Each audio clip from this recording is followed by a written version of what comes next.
From Lagos, the nation's commercial capital, this is the News at 10. Live from Channels Television.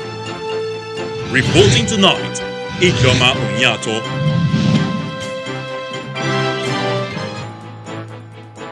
Hello and welcome.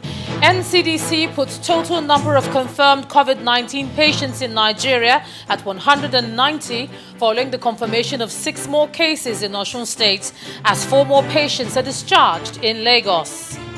Federal government raises concerns over possible community transmission of COVID-19, says some of the recent positive cases cannot be traced to any confirmed case in the country. Police in Bayelsa State begin investigation into the killing of a man allegedly by a soldier enforcing COVID-19 lockdown in Warri as military vows not to overlook the matter.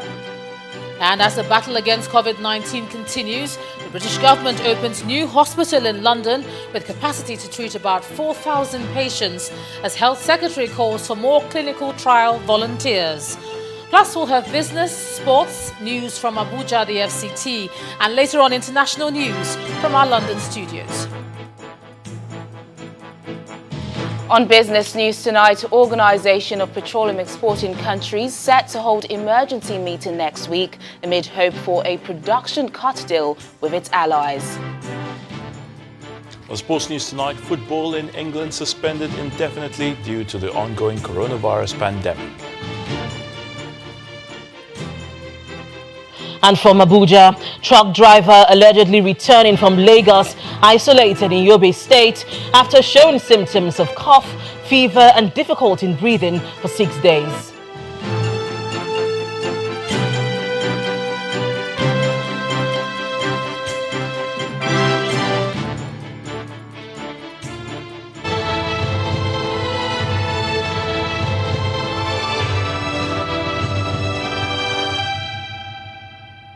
With the latest figures from the Nigeria Center for Disease Control, Nigeria now has 190 confirmed cases of COVID-19 spread across 12 states and the Federal Capital Territory. This follows the confirmation of 6 new cases of the virus in Osun State today. A breakdown of the cases in each of the states shows that Lagos has 98 cases, the FCT Abuja 38, Osun now 20, Oyo has 8 cases, Akwa Ibom 5, and 4 each in Edo, Ogun, and Kaduna states. Bauchi has 3 cases, while Ekiti and Enugu have 2 cases, with Rivers and Benue states recording 1 case each. And less than 24 hours after discharging 11 COVID-19 patients from the treatment center in Lagos, 4 more patients have been discharged from the Lagos State COVID-19 center. The news was confirmed today by the State Commissioner for Health, Professor Akin Abayomi, and he said they were released after 2 of their tests returned negative. We are looking to open the Bagada Isolation Hospital next week, and we're also looking to commission the Onikon tent at the Onikon Stadium next week.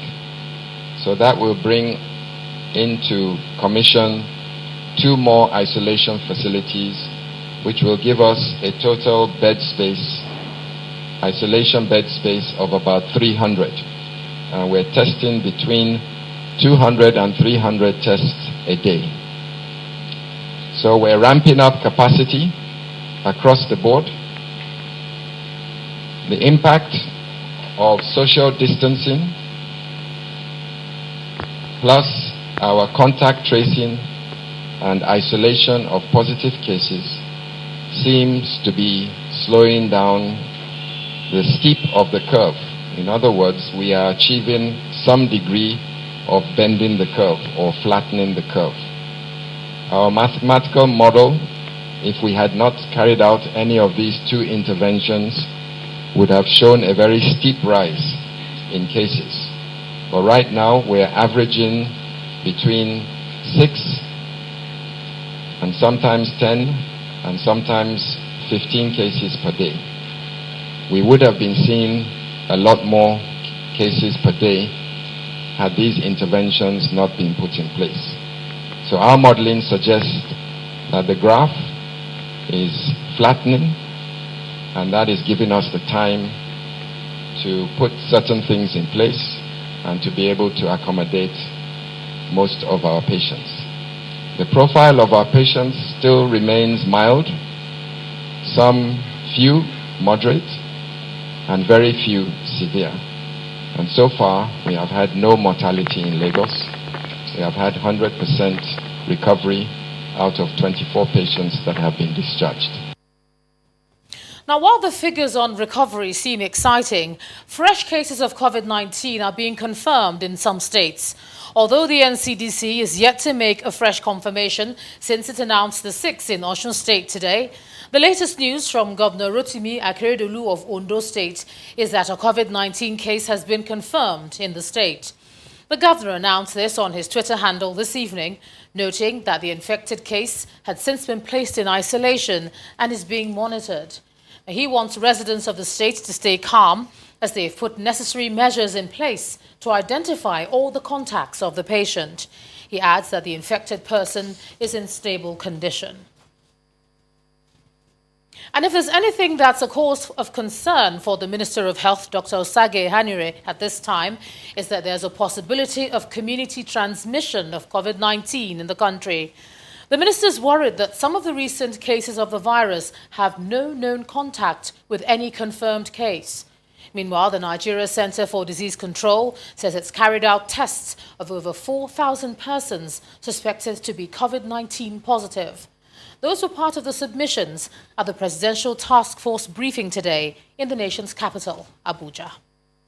We will modify our rules. The Presidential Task Force on COVID-19 has in the last 5 days been updating Nigerians about how the federal government is handling the spread of the virus in the country through this regular news conference.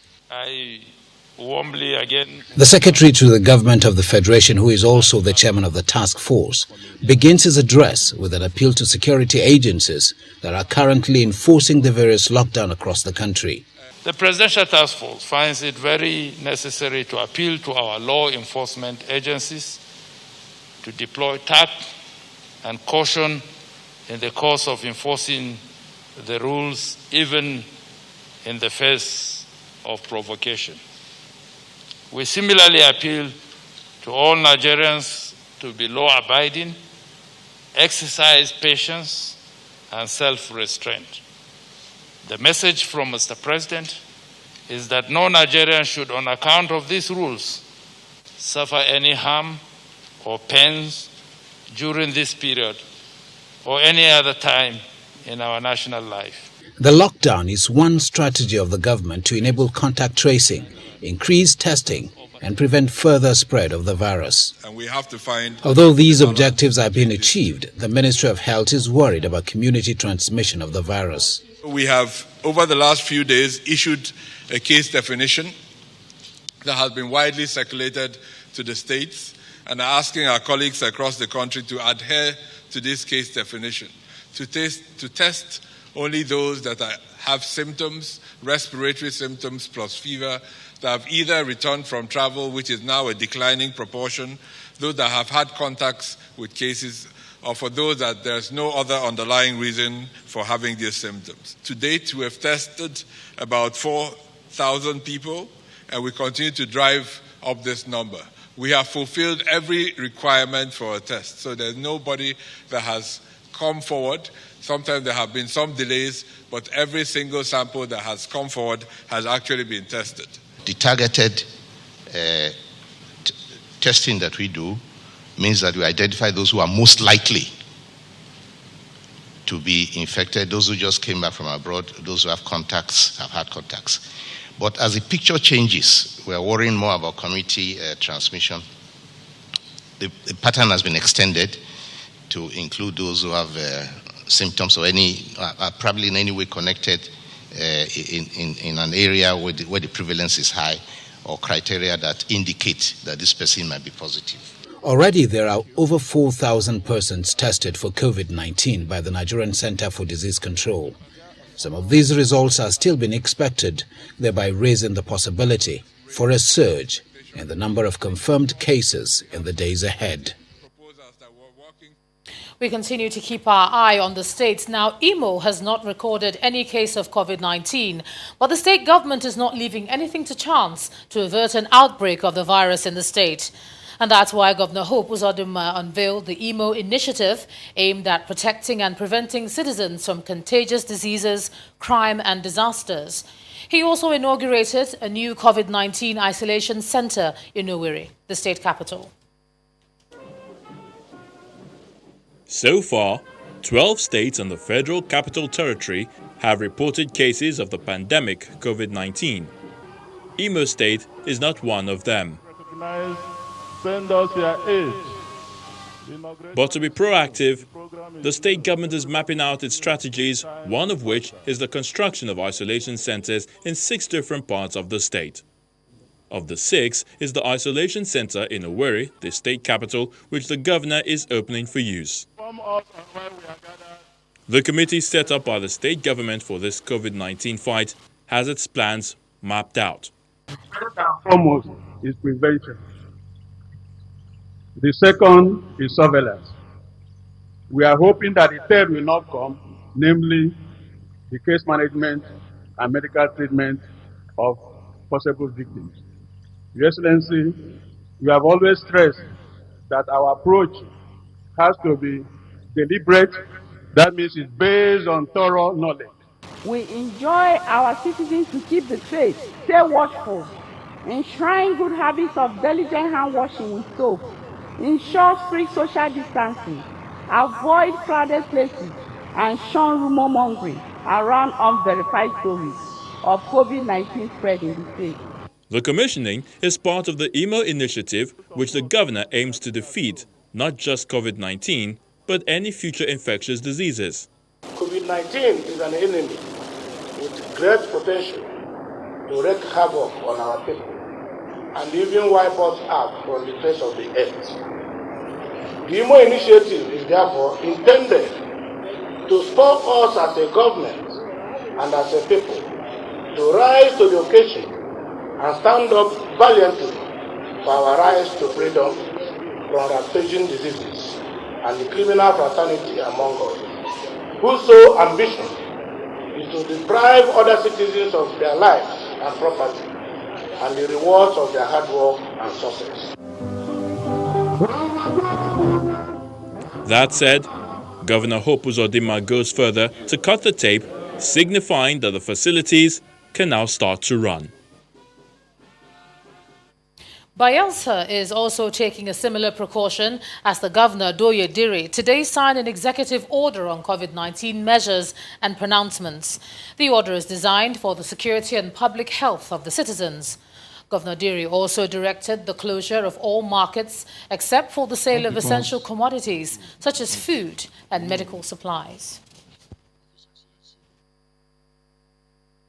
From effect from today has put in regulations that will give teeth to all the pronouncements that we have made hitherto. Based on that, I, your governor, will sign those regulations as an executive order from today. The Bayelsa State, it is named the Bayelsa State Infectious Disease Emergency Prevention Regulations 2020.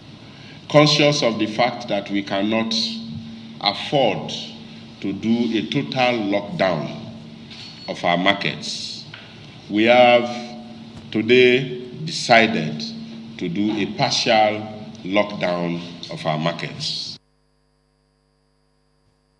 In part 2, after the break, we'll have more on the COVID-19 pandemic and how some vulnerable people are coping with the fallout in the FCT. That's coming up in a moment. You stay with us.